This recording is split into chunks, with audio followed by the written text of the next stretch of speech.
সাইয়্যিদনা মুসা আলাইহিস সালাম যখন ফিরাউনের কবল থেকে মুক্তি পেলেন, মুসা আলাইহিস সালাম তার কওমদেরকে বললেন, ও আমার কওমেরা, তোমরা সেই পবিত্র উপত্যকার দিকে গমন করো, মুকদ্দাসাতাল্লাতী কাতাবাল্লাহু লাকুম, যেটা আল্লাহ রাব্বুল আলামিন তোমাদের জন্যই লিপিবদ্ধ করে দিয়েছেন, অর্থাৎ ফিলিস্তিনের দিকে তোমরা অগ্রসর হও।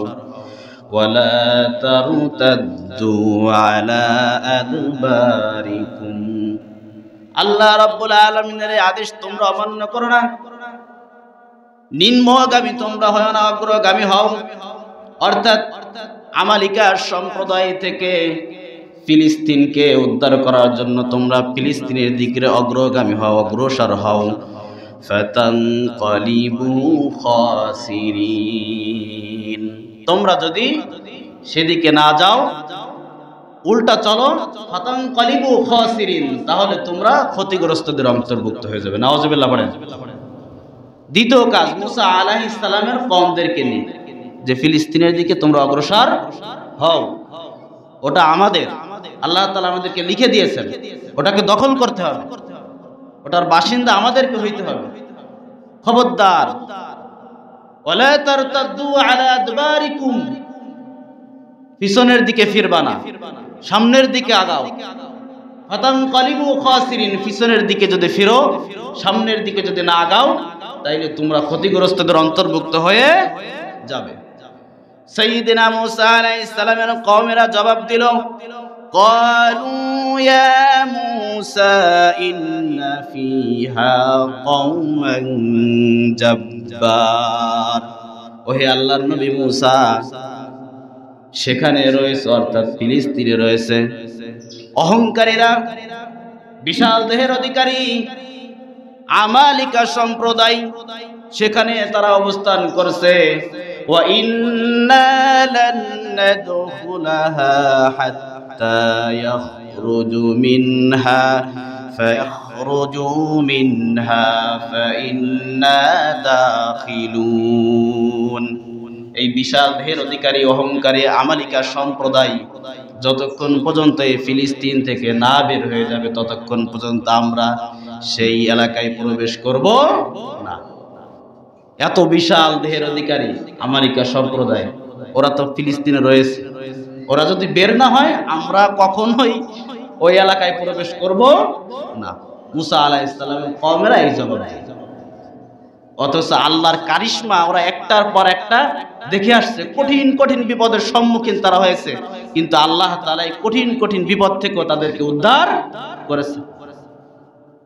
আমালিকা সম্প্রদায় তারা যত বড় দেহের অধিকারী হোক না কেন, যত বড় শক্তিশালী হোক না কেন, তার থেকে তো বড় শক্তিশালী আমার আল্লাহ। কথা বলেন ঠিক কিনা? এরা বলে যে ওরা শক্তিশালী, বিশাল দেহের অধিকারী, অহংকারী, ওরা বের না হলে আমরা ওখানে কি ঢুকবো না। মুসা আলাইহিস সালামের কওমের মাঝে দুজন ব্যক্তি ছিল, মুফাসসিরিন কিরাম তাফসীরে কিতাবের মাঝে লিখেছেন, কওমের মাঝে তারা ছিল, তারা জবাব দিল, قال رجلان من الذين يخافون أنعم الله عليهم ادخلوا عليهم الباب فإذا دخلتموه فإنكم غالبون। সাইয়্যিদনা মুসা আলাইহিস সালামের এই কওমের মাঝে দুজন ব্যক্তি ছিল যাদের গুণাবলী হলো, সাইয়্যিদনা মুসা আলাইহিস সালাম যখন তাদেরকে কোনো কিছুর আদেশ করতেন, সঙ্গে সঙ্গে তারা পালন করতেন। এক, দুই নম্বরে তারা তাদের গুণাবলী আল্লাহ রাব্বুল আলামিনকে সর্ব অবস্থায় তারা ভয় পেয়ে চলত। তিন নম্বরে তাদের গুণাবলী আনআমাল্লাহু আলাইহিম, তাদের উপরে আল্লাহ তাআলা রহম করেছেন। সুবহানাল্লাহ পড়েন।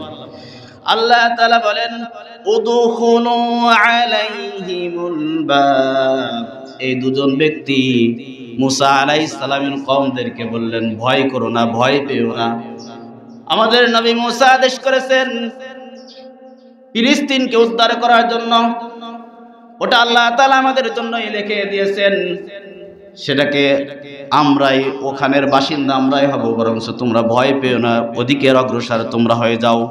فإذا دخلتموه فإنكم غالبون, তোমরা সেখানে প্রবেশ করবে, প্রবেশ করতে দেরি আছে তোমাদেরকে আল্লাহ তাআলা বিজয় দান করে দেবেন। সুবহানাল্লাহ বলেন। তোমরা সেখানে প্রবেশ করো, আল্লাহ তোমাদেরকে বিজয় দান করে দেবেন। সাথে সাথে দুজন ব্যক্তি বলে উঠল, ওয়া আলাল্লাহি ফালইয়াতাওয়াক্কালু ইন কুনতুম মুমিনিন। মুমিনরা সর্ব অবস্থায় একজনের উপরে তাওয়াক্কুল করবে। আওয়াজ করে বলেন, তিনি কে? আল্লাহ। তোমরা ভয় পেও না, ওদিকে তোমরা অগ্রসর হও। আল্লাহ তাআলা আমাদেরকে সেখানে প্রবেশ করার সঙ্গে সঙ্গে বিজয় দান করে দিলেন। সাইয়েদনা মুসা আলাইহিস সালামের কওমেরা এরপর আরো খারাপ ভাষায় তারা জবাব দিল, ক্বালু ইয়া মুসা ইন্না লান নাদখুলাহা আবাদাম মা দামু ফিহা। আমরা কখনোই কিছুতেই সেখানে প্রবেশ করব না, তারা যদি বের না হয়ে যায়। আমালিকা সম্প্রদায়, আমরা যা কিছু বলেন না কেন, আমরা ওখানে কি ঢুকবো? আমরা কিচ্ছু না ওদের সামনে। ওয়াজ করে না যা করেন, পকেটেতে টাকা বের করবো না। ওয়াজ করে না যা করেন, অন্যায় ছাড়বো না। কথা বলেন, আছে না নাই? কি বুঝাবে না, কি বলবে না, যা করতেছি তা করেই যাব। এই মুসা আলাইহিস সালামের কওমের মতো কোনো কাজ হবে না। আমি যদি জান্নাতের গ্যারান্টিও দিয়ে দিই তাও করব না। সাইয়েদনা মুসা আলাইহিস সালামের কওমেরা জবাব দিল, ততক্ষণ পর্যন্ত আপনারা যতই আমাদেরকে বোঝান প্রবেশ করব না, যতক্ষণ পর্যন্ত আমালিকা সম্প্রদায়, ওই অহংকারী সম্প্রদায়, শক্তিশালী সম্প্রদায় যতক্ষণ পর্যন্ত বের না হবে। আল্লাহ তাআলাকে তারা বলল, ফাযহাব আনতা ওয়া রাব্বুকা।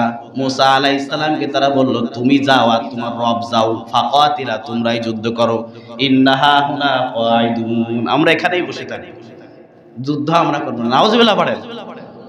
কথা বুঝতে পারছেন? যে আমরা যাব না, তুমি যাও আর তোমার রব যাও, তুমি আর তোমার রব গিয়ে তাদের বিরুদ্ধে কি করো? যুদ্ধ করো। আমরা ইন্নাহা হুনা কাঈদুন, আমরা এখানেই বসে থাকি, আমরা যাব না। মুসা আলাইহিস সালাম আল্লাহ রাব্বুল আলামিনের কাছে প্রার্থনা করলেন, দোয়া করলেন, ক্বালা রাব্বি ইন্নী লা আমলিকু ইল্লা নাফসি ওয়া আখি ফাফরুক বাইনানা ওয়া বাইনাল কওমিল ফাসিকিন।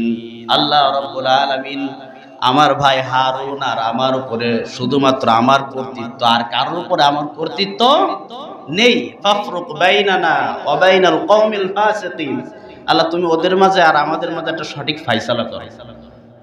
হচ্ছে না, ওরা আমাদের কোনো কথা কি শুনতেছে না। আল্লাহ আমার কোনো কথাই তোরা শোনে না, কারোর উপরে আমার কোনো কর্তৃত্ব চলছে না, কর্তৃত্ব চলছে শুধু আমার নিজের উপরে আর আমার ভাই হারুনের উপরে। ওরা আমার কথা শোনে না, এখন তুমি একটা ফয়সালা করো আল্লাহ। আল্লাহ রাব্বুল আলামিন বলেন, তাহলে কি তাই? ক্বালা ফাইন্নাহা মুহাররামাতুন আলাইহিম 40 সানা ইয়াতিহুনা ফিল আরদি ফালা তা'সা আলাল কওমিল ফাসিকিন। আল্লাহ রাব্বুল আলামিনের পক্ষ থেকে ঘোষণা, এই ফিলিস্তিনকে আমি আল্লাহ রাব্বুল আলামিন তাদের জন্য 40 বছরের সময়কে আমি নিষিদ্ধ করে দিলাম। সুবহানাল্লাহ কে বলে? হ্যাঁ, 40 বছরের জন্য নিষিদ্ধ। ওরা 40 বছরের ভিতরে আর কি ওখানে কি যেতে পারবে? ফিলিস্তিন, শাম, এটা আল্লাহর সব থেকে বরকতময় স্থান। নবী পাঠানোর ক্ষেত্রে আল্লাহ তাআলা এখানকেই, এই জায়গাকেই আল্লাহ তাআলা মনোনীত করেছেন। সুবহানাল্লাহ বলেন।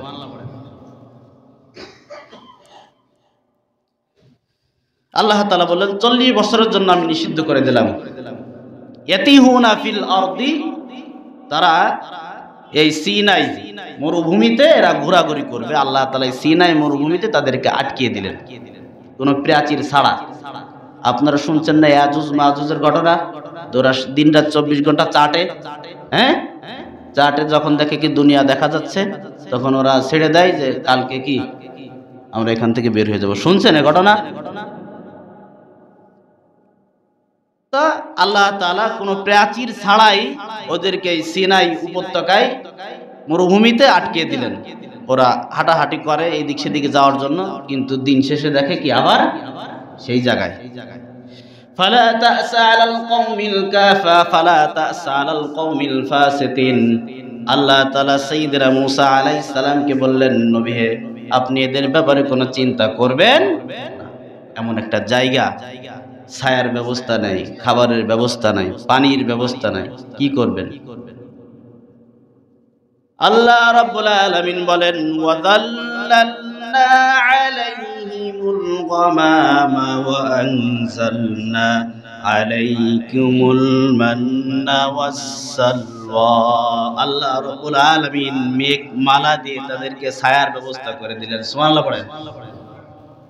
এবং আল্লাহ তাআলা ওদের জন্য খাবার, মান্না এবং সালওয়ার ব্যবস্থা করে দিলেন, পানির ব্যবস্থা করে দিলেন। এক পাহাড় থেকে 12টি ঝর্ণা বের হয়ে যায়। যাই হোক, এভাবে তারা ওখানে থাকতে লাগলো। এবং মুসা আলাইহিস সালাম এবং হারুন আলাইহিস সালাম ওখানে ওনাদের কি দুনিয়া থেকে চির বিদায় নিয়ে নেন। এরপর আল্লাহ তাআলার আদেশে ইউশা আলাইহিস সালামকে আল্লাহ তাআলা নবুয়তি দান করেন। তার নেতৃত্বে ফিলিস্তিনের একটা এলাকা তারা দখল করে এবং সেই এলাকাকে চালানোর জন্য তিনি কিছু কাজী নিয়োগ দেন। কিছু কাজীকে তিনি ফিট করলেন, যে কাজীগুলো ওদের মাঝে যত মীমাংসা করার দরকার হতো, কোনো কিছুর ফাইসালা করার দরকার হতো, তারাই করতেন। ওই যুগকে কাজীর যুগ বলা হয়। তাফসীরের কিতাবে মুহাসসিরিনে কিরাম লিখছেন কাজীর যুগ বলা হয়। ইউশা আলাইহিস সালাম উনিও বিদায় নিলেন, চলতে লাগলো। এখন তো আর কোনো প্রধান নেই, কাজীরা তারা দেশ পরিচালনা করে। এখন দেখেন না যে প্রধানমন্ত্রী হয়, প্রধান উপদেষ্টা হয়, তার সাথে আরো কিছু লোক নেওয়া হয়, তারা গ্রাম অঞ্চল সর্ব জায়গায় তার নেতৃত্বে তারা এগুলো কাজ করে। কথা বলেন ঠিক কিনা? এমন করে উনিও কিছু কাজী নিয়োগ দিলেন যারা বিচার করে।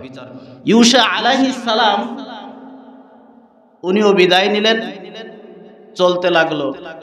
এখন তো আর কোনো প্রধান নেই, কাজীরা তারা দেশ পরিচালনা করে। ওরা এইভাবে থাকার কারণে, গার্ডিয়ান না থাকার কারণে বিভিন্ন এলাকা থেকে তাদের উপরে চাপ আসে। বিভিন্ন এলাকা থেকে তাদের উপরে কি আসে? চাপ আসে। তাদেরকে জুলুম করা হয়, তাদেরকে নির্যাতন করা হয়। আল্লাহ তাআলা ওই কাজীদের মাঝ থেকে একজন কাজী শামুয়েল আলাইহিস সালামকে আল্লাহ তাআলা কোরআনের ভিতর পাবেন না, কিন্তু আল্লাহ রাব্বুল আলামিন ওনাকে নবুয়তি দান করলেন। সুবহানাল্লাহ বলেন। কি দান করলেন? নবুয়তি দান করলেন। এরপর দেখেন কি বলে কোরআন।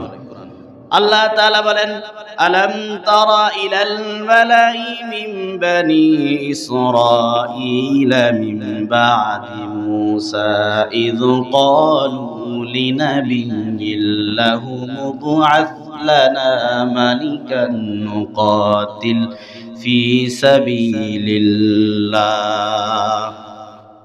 আল্লাহ রাব্বুল আলামিন তার হাবিবকে বললেন, বিশ্ব নবীজিকে বললেন, সাইয়্যিদুল মুরসালিনকে বললেন, নবী আপনি কি সাইয়্যিদিনা মূসা আলাইহিস সালামের পরে বনি ইসরাইলদের ঘটনা সম্পর্কে আপনি জানেন? অর্থাৎ তখন তারা বলেছিল শামুয়েল আলাইহিস সালাম তৎক্ষণাৎ সময়ের নবী। এই কাজীরা তাদেরকে বলতে লাগলো, বনি ইসরাইলরা বলতে লাগলো, ইয ক্বালু লিনাবিয়্যিন লাহু মুবআথ লানা মালিকা, যে আপনি আল্লাহর কাছে দোয়া করুন, আল্লাহ যেন আমাদের জন্য একজন বাদশা নিযুক্ত করে। তখনকার সময়ে বাদশা এবং নবী ভিন্ন ছিল। এই বাদশা থাকতো নবীর অধীনে, আর নবীর অধীনে থেকে এই বাদশা যুদ্ধের কমান্ডার ছিল। কথা বুঝতে পারছেন? যে আপনি শামুয়েল আলাইহিস সালামকে বললেন, তাদের নবীকে বললেন, আপনি আল্লাহর কাছে দোয়া করুন, আল্লাহ যেন আমাদের জন্য একজন বাদশা নিযুক্ত করে। এদের নির্যাতন যন্ত্রণা আর সহ্য করা যাচ্ছে না, বাদশা নিযুক্ত করবে। নুকাতিল ফি সাবিলিল্লাহ, আর তার অধীনে আমরা এই আমালিকা সম্প্রদায়ের বিরুদ্ধে আমরা যুদ্ধ করব, আমালিকা সম্প্রদায়ের বিরুদ্ধে যুদ্ধ করব। শামুয়েল আলাইহিস সালাম তাদেরকে জবাব দিলেন, ক্বালা হাল আসাইতুম ইন কুতিবা আলাইকুমুল কিতালু আল্লা তুকাতিলু। তোমাদের ক্যারেক্টার তো জানা আছে, তোমরা এরকম মুসা আলাইহিস সালামের সাথে অনেকবার অনেক কথা বলেছো, কিন্তু তোমরা তো বিশ্বাসঘাতকতা করেছো। এখন তোমরা বলতেছো একজন বাদশা আল্লাহ নিযুক্ত করুক, সেই বাদশার অধীনে থেকে তোমরা যুদ্ধ করবা, ফিলিস্তিনকে উদ্ধার করবা। এটা তো তোমরা করবা বলে আমার মনে হচ্ছে না। কথা বুঝতে পারছেন? তোমাদের পিছনের কাহিনী তো ভালো না, তোমরা যুদ্ধ করবা বলে এটা আমার মনে হচ্ছে না। শামুয়েল আলাইহিস সালাম বললেন। বনে ইসরাইলরা বলল, ক্বালু ওয়া মা লানা আল্লা নুকাতিলা ফি সাবিলিল্লাহি ওয়া ক্বাদ উখরিজনা মিন দিয়ারিনা ওয়া আবনাইনা। আমরা তাদের বিরুদ্ধে যুদ্ধ কেন করব? ওরা আমাদের উপরে বিভিন্ন প্রকার বিভিন্নভাবে আমাদের উপরে, আমাদের সন্তানদের উপরে তারা নির্যাতন চালায়। আল্লাহ তাআলা বলেন, ফালাম্মা কুতিবা আলাইহিমুল কিতালু তাওয়াল্লাউ ইল্লা কলিলাম মিনহুম। যখন আল্লাহ তাআলা বাদশা নিযুক্ত করলেন, আল্লাহ রাব্বুল আলামিন যখন তাদের উপর যুদ্ধকে ফরজ করে দিলেন, আল্লাহ রাব্বুল আলামিন বলেন, তাওয়াল্লাউ ইল্লা কলিলাম মিনহুম। আল্লাহ তাআলা যখন তাদের উপর যুদ্ধকে ফরজ করে দিলেন, সকলেই যুদ্ধকে অস্বীকার করলো, ইল্লা কলিলাম মিনহুম, অল্প সংখ্যক লোক ব্যতীত। অল্প সংখ্যক লোক ব্যতীত তারা সকলেই যুদ্ধকে কি করলো? অস্বীকার করে নিল। আল্লাহু আলিমুম বিজ্জালিমিন। আল্লাহ তাআলা বলছেন, এমন জালেমদেরকে তো, জালেমদের ব্যাপারে আমি অবগত আছি, এরা কি করবে কি করবে না এটা আমি ভালো করে জানি। তাহলে তারা দোয়া করলো যে আল্লাহ তাআলা যেন আমাদের জন্য একজন বাদশা নিযুক্ত করে।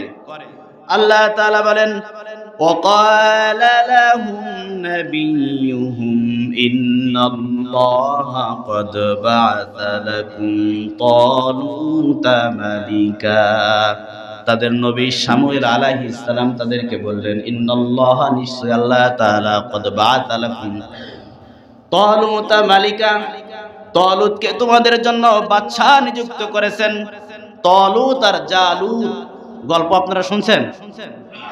হ্যাঁ, তালুত আর জালুতের গল্প কাহিনী শোনেননি? শোনেননি? কে কে দেখে, আমি একটু দেখি, হাত তোলেন দিন। তাহলে আজকে শোনেন। তালুতকে আল্লাহ তাআলা বাদশা নিযুক্ত করলো, যার নাম তালুত। আর এর আমালিকা সম্প্রদায়ের, এই কাফের সম্প্রদায়ের যে নেতা, তার নাম হচ্ছে জালুত। তার নাম কি? জালুত। আর মুমিনদের নেতাকে আল্লাহ যাকে বানিয়েছেন তার নাম কি? তালুত। এই তালুত ছিলেন গরিব। তালুত ছিলেন কি? গরিব ছিলেন, অর্থ ছিল না, টাকা পয়সা ছিল না, ক্ষমতা ছিল না। আল্লাহ তাআলা তাকে কি বানাইলেন? বাদশা বানাইলেন। যেই বাদশার অধীনে থেকে বনি ইসরায়েলরা আমালিকা সম্প্রদায়ের বিরুদ্ধে কি করবে? যুদ্ধ করবে। শামুয়েল আলাইহিস সালাম তাদেরকে বললেন, ইন্নাল্লাহা ক্বাদ বাআসা লাকুম তালুত মালিকা। আল্লাহ রাব্বুল আলামিন তোমাদের জন্য বাদশা নিযুক্ত করেছেন, যার নাম হলো তালুত। ক্বালু আন্না ইয়াকুনু লাহুল মুলকু আলাইনা ওয়া নাহনু আহাক্কু বিল মুলকি মিনহু ওয়া লাম ইউতা সাআতাম মিনাল মাল। তারা বলল, তালুতের রাজত্ব আমাদের উপরে চলবে, এটা কি হয়? ও আছে গরিব মানুষ। তারা কি বলে যে তালুতের রাজত্ব আমাদের উপরে চলবে, এটা তো হয় না।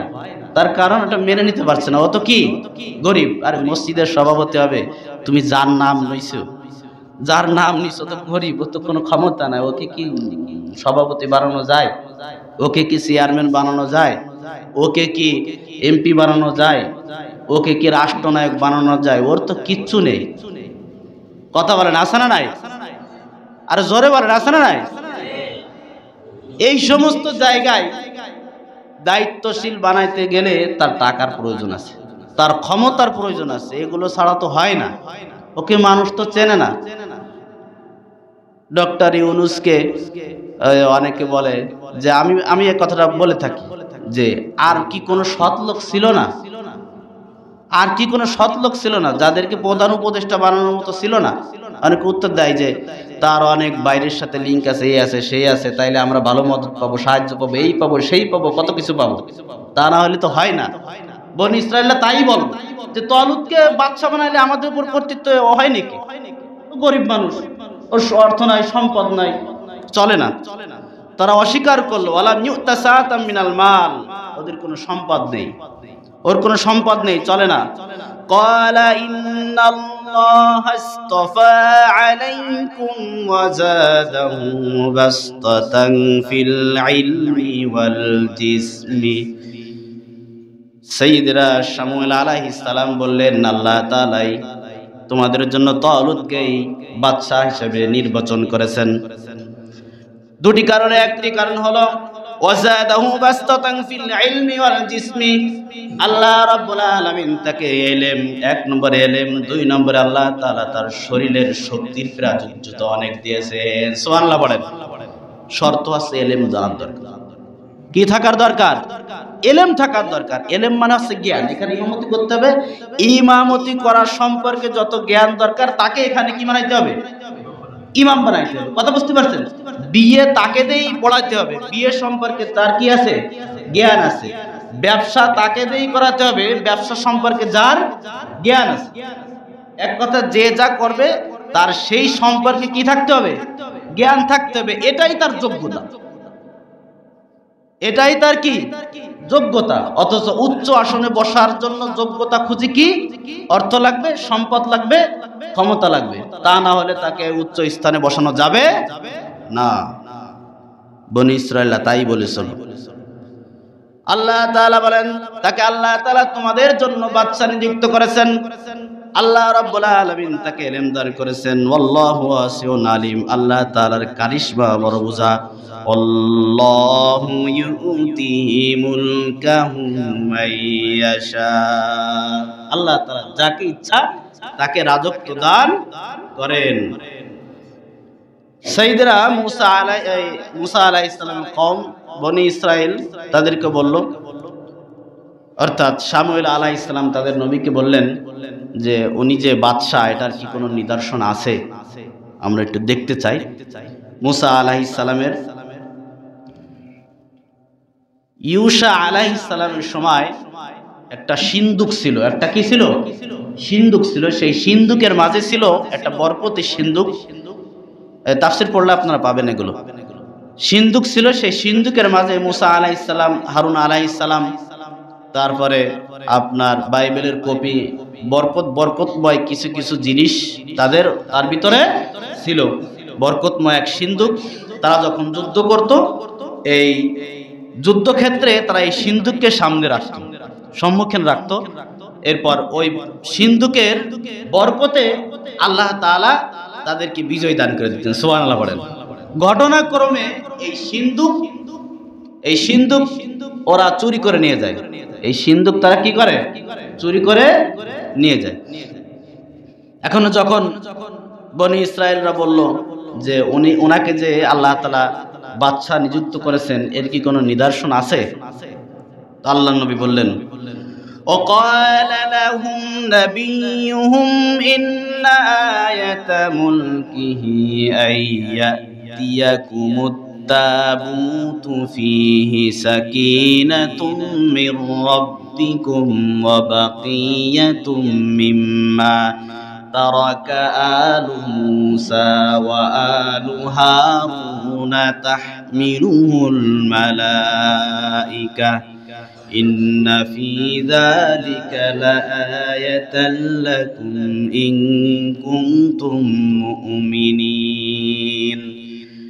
তাদের নবী শামুয়েল আলাইহিস সালাম তাদেরকে বললেন, নিদর্শন আছে, ইন্না আয়াতা মুলকিহি আইয়াতিয়াকুমুত তাবুত, যে তাবুত, ওই সিন্দুককে তাবুত বলা হয়, যেই তাবুত তোমাদেরকে, সেই তাবুত, যেই তাবুতের মাঝে, যেই সিন্দুকের মাঝে তোমাদের রবের পক্ষ থেকে তোমাদের অন্তরে প্রশান্তি ছিল, অবাকিয়াতুম মিম্মা তারাকা আলু মুসা ওয়া আলু হারুন তাহমিলুহুল মালাইকা, আর যেই সিন্দুকের মাঝে, তাবুতের মাঝে রয়েছে মুসা এবং হারুন নবীর স্মৃতি রয়েছে, নিদর্শন হলো তাহমিলুহুল মালাইকা, কোন রকম যুদ্ধ বিগ্রহ ছাড়া সেই সিন্দুক আমালিকা সম্প্রদায় থেকে ছিনিয়ে এনে ফেরেশতারা তার সামনেই পেশ করবে।